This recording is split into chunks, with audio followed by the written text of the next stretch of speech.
Hello traders, कैसे हैं आप सब लोग। उम्मीद है कि ठीक होंगे। आज का हमारा टॉपिक है कि कैंडल्स के अंदर जो गैप आता है वो क्यों आता है, उसकी रीज़न क्या होती है और उसका ट्रेडिंग पे क्या अफेक्ट पड़ सकता है। नॉर्मली क्या होता है कि गैप जो है वो क्रिप्टो कैंडल्स में, क्रिप्टो के जो चार्ट्स होते हैं उनमें बहुत कम देखने को मिलता है। रेयर, बहुत कम भी नहीं, मैं कहूँगी रेयर केस होगा, कोई कोई कॉइन ऐसा हो शायद जिसमें गैप आता हो। इसकी रीज़न क्या है? गैप ज़्यादा आता है स्टॉक मार्केट के चार्ट्स पे, ज़्यादा आता है फॉरेक्स मार्केट के चार्ट्स पे, या जो बड़ी कंपनीज़ हैं, जिस तरह 500 XNP वगैरह, 100 XNP वगैरह, टॉप की जो कंपनीज़ हैं उनके चार्ट्स पे। इसकी रीज़न क्या है कि क्रिप्टो मार्केट या क्रिप्टो चार्ट्स पे क्यों नहीं गैप आता नज़र। इसकी रीज़न ये है कि क्रिप्टो जो है वो 24/7 365 डेज़ चलती है। 24/7 यानी 24 घंटे, 7 दिन हफ्ते के, और 365 साल के पूरे दिन, वो कभी भी बंद नहीं होती। लेकिन जो स्टॉक्स हैं, फॉरेक्स है, या बाकी जो बड़ी बड़ी कंपनीज़ हैं जिनसे हम आइडिया लगाते हैं मार्केट किस तरफ को जा सकती है, वो वीकेंड पे बंद होती है मार्केट्स। तो होता क्या है कि जब वो वीकेंड पे मार्केट बंद होती है तो वो तो वहाँ पे रुकी रह गई है ना। लेकिन क्रिप्टो पे अगर गोल्ड पे मौजूद है, क्रिप्टो में बिटकॉइन मौजूद है, फॉरेक्स में भी मौजूद है, या एक और बहुत बड़ी एक कंपनी है शिकागो मर्चेंटाइल एक्सचेंज।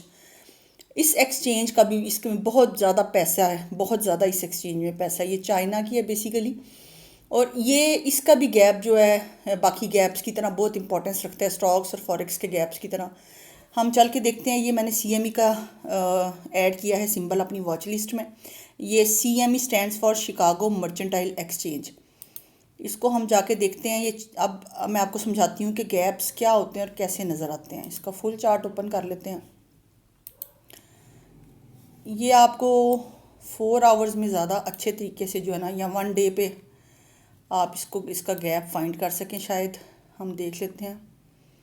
मुझे लगता है 4 आवर्स के चार्ट पे इसका ज़्यादा अच्छा गैप नज़र आएगा। 4 आवर्स का चार्ट हमने खोल लिया। हाँ जी, देखें सामने ओपन करते ही ये गैप बना हुआ। ये इसको मैं आपको दिखा देती हूँ कि ये एक गैप है। ये देखिए एरो के साथ। और भी चल के ढूंढते हैं गैप्स को। इसको ज़रा साइड पे कर देते हैं।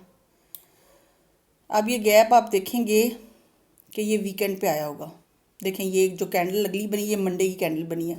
नीचे आप डेट देखें, 12 मंडे।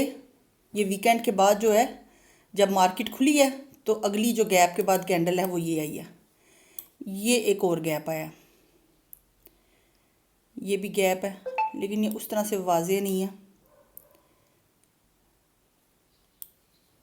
और देखते हैं आगे कोई गैप। ये एक गैप है, ये देखें ये बड़ा वाज़ेह गैप है। तो ये बेसिकली गैप बनते हैं जब मार्केट जो है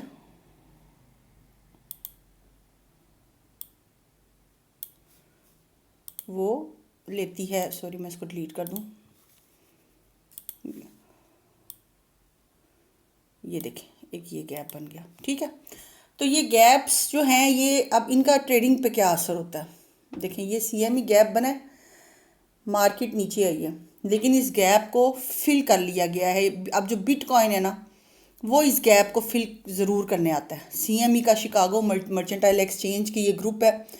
इसमें बने हुए गैप को 90% चांसेस होते हैं कि अगर वो बेरिश गैप है यानी नीचे की तरफ बना है तो बिटकॉइन की मार्केट नीचे आएगी और वो उस गैप को फिल करके दोबारा ऊपर अपना नेक्स्ट मूव लेगी। और अगर वो बुलिश गैप है यानी वो ऊपर की तरफ गैप है और बिटकॉइन नीचे है, तो वो उस गैप को, यानी जैसे ये अब ऊपर है और बिटकॉइन फर्ज करें यहाँ पे कहीं होगा, तो बिटकॉइन इसको फिल करने ऊपर आएगा और फिर दोबारा से नीचे भी, वो एक वीक की सूरत में भी फिल कर सकता है। ठीक है, तो ये गैप्स होते हैं और इनको ट्रेड करने का तरीका ये होता है कि मार्केट उन गैप्स को फिल करने आती ही आती है। CME का गैप हो गया, स्टॉक्स हो गया, फॉरेक्स में बिटकॉइन हो गया। तो इसलिए इस पे नज़र रखा करें ये एक छोटा सा एक टॉपिक था कि गैप्स क्यों बनते हैं कैंडल्स में। तो मैंने बता दिया आपको, ये ज़्यादातर बनते हैं जब ट्रेडिंग के अंदर गैप आता है। कैंडल क्या होती है बेसिकली? कैंडल शो करती है बायर्स और सेलर्स को, मोमेंटम जो बॉडी उसकी शो करती है। तो जब वही नहीं होंगे तो फिर गैप बनेगा ही बनेगा ही बनेगा। जैसे वीकेंड्स पे मार्केट्स क्लोज होती हैं कुछ, तो क्या होता है कि वो वीकेंड्स में गैप ज़्यादातर 90% वीकेंड्स में गैप बनते हैं, और फिर उसको फिल करने बिटकॉइन या बाकी एसेट्स ज़रूर आते हैं। उम्मीद है आपको आज का टॉपिक अच्छा लगा होगा। अगर अच्छा लगे तो अपनी दुआओं में